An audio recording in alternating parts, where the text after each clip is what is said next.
एक समय की बात है, एक व्यापारी अपनी 3 बेटियों के साथ रहता था। व्यापारी को अपनी तीनों बेटियों से प्यार था। एक दिन उसे किसी काम से दूसरे देश जाना था। जाने से पहले व्यापारी ने अपनी तीनों बेटियों को अपने पास बुलाया और पूछा, मेरी प्यारी बच्चियों, कहो मैं परदेस से तुम तीनों के लिए क्या लाऊं?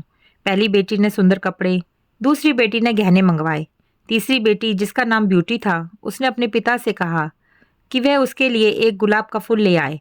व्यापारी ने अपनी तीनों बेटियों से उनके उपहार लाने का वादा किया और अपने सफर पर निकल पड़ा।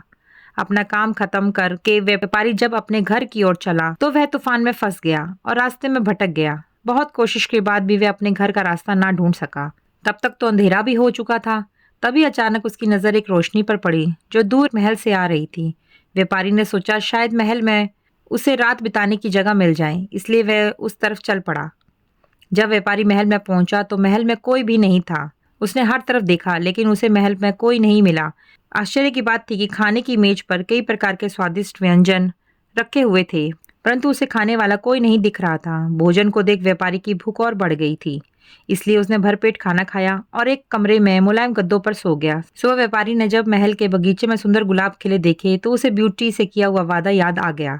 उसने एक फूल तोड़ लिया और घर की ओर जाने लगा। तभी वहां एक भयंकर जीव प्रकट हुआ और बोला, मैंने तुम्हें अपना भोजन खाने दिया, अपने मुलायम गद्दों पर सोने दिया, और तुम मेरे ही बगीचे से गुलाब तोड़ रहे हो। तुम्हें इसकी सजा भुगतनी होगी। व्यापारी बहुत डर गया था। कांपता हुआ बोला, मुझे माफ कर दो, मुझे माफ कर दो, मुझे मत मारो।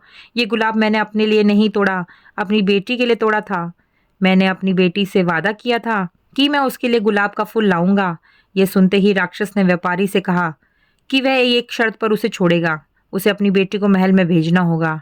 डरा हुआ और घबराया हुआ व्यापारी अपनी बेटी को भेजने का वादा कर वहां से चला गया। घर पहुंचकर व्यापारी ने अपनी बेटियों को सारी बात बताई और ब्यूटी से माफी मांगते हुए कहा, अपनी जान बचाने के लिए मुझे उस समय कुछ समझ नहीं आया और मैं राक्षस से ये वादा कर आया। मुझे माफ कर दो ब्यूटी, अपने स्वार्थी पिता को माफ कर दो। ब्यूटी ने अपने पिता के गले लगते हुए तसल्ली दी, आप बिल्कुल परेशान ना हो पिताजी, मैं आपका किया हुआ वादा जरूर निभाऊंगी।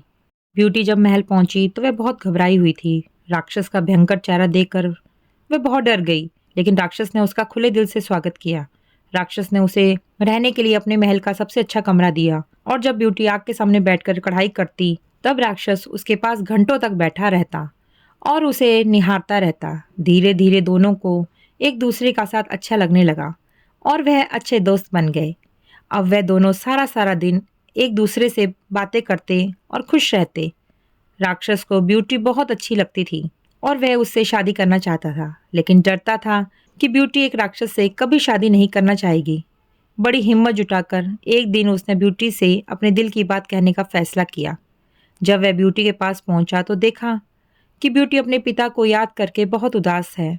उससे ब्यूटी की उदासी देखी नहीं गई और उसने ब्यूटी को एक जादुई शीशा दिया जिससे वह अपने पिता को देख सके। ब्यूटी बहुत खुश हुई, लेकिन जब उसने अपने पिता को देखा तो वह बहुत बीमार थे। ये देख ब्यूटी ने राक्षस से अपने पिता से मिलने की इच्छा जताई। राक्षस ने उसे पिता से मिलने की इजाज़त दे दी और 7 दिन में वापस आने को कहा। ब्यूटी ने तय समय पर आने का वादा किया और अपने घर चली गई। ब्यूटी को सामने देख व्यापारी खुश हो गया और जैसे जैसे उसे पता चला कि राक्षस देखने में भले ही क्रूर हो, लेकिन वह दिल का बहुत ही नेक और दयालु है, व्यापारी की सेहत और सुधरती गई। परिवार से मिलने की खुशी में 7 दिन कब निकल गए ब्यूटी को पता ही नहीं चला। एक दिन ब्यूटी ने सपना देखा कि राक्षस की हालत बहुत खराब है और वो जल्दी ही मरने वाला है। अगले ही दिन वह महल वापस आ गई और उसने पाया कि राक्षस बगीचे में बेसुध पड़ा हुआ था, जैसे वह मर चुका हो। ब्यूटी उसे देखकर ही रो पड़ी, तुम मुझे छोड़कर मत जाओ, मैं तुमसे बहुत प्यार करती हूँ और तुमसे शादी करना चाहती हूँ। मैं अपनी सारी जिंदगी तुम्हारे साथ बिताना चाहती हूँ। जैसे ही ब्यूटी ने ये शब्द कहे, एक रोशनी ने राक्षस को ढक लिया और जब रोशनी गायब हुई तो भयंकर और क्रूर दिखने वाला राक्षस एक खूबसूरत राजकुमार में बदल चुका था। राजकुमार ने बताया कि एक दुष्ट जादूगरनी ने उसे एक राक्षस बना दिया था और सच्चे प्यार से ही उस जादू को तोड़ा जा सकता था। बहुत समय से राजकुमार उस लड़की को ढूंढ रहा था जो उससे उस रूप में प्यार कर सके जिसमें सब डरते थे, जो उसकी खूबसूरती से नहीं बल्कि उसके गुणों को चाहे। आखिरकार राजकुमार को उसका सच्चा प्यार मिल ही गया और वह बहुत खुश था। जल्द ही ब्यूटी और राजकुमार की शादी हो गई और वे अपने गुलाबों सी खूबसूरत दुनिया में हंसी खुशी रहने लगे। इस कहानी से हमें ये शिक्षा मिलती है कि हमें किसी की सूरत को देखकर उसकी सीरत का अंदाज़ा नहीं लगाना चाहिए। इंसान का बाहरी रूप सिर्फ दिखावा है। उसका साफ दिल, उसके गुण देखकर इंसान से प्यार किया जा सकता है। अगर आपको आज की मेरी कहानी पसंद आई हो तो प्लीज़ वीडियो को लाइक कीजिएगा, शेयर कीजिएगा और मेरे चैनल को सब्सक्राइब करना ना भूलें और साथ ही साथ बेल आइकन प्रेस कर दें ताकि मेरे आने वाले सभी वीडियो की नोटिफिकेशन आपको सबसे पहले मिल सके। तो चलिए मिलते हैं एक और नई वीडियो के साथ, तब तक के लिए बाय बाय।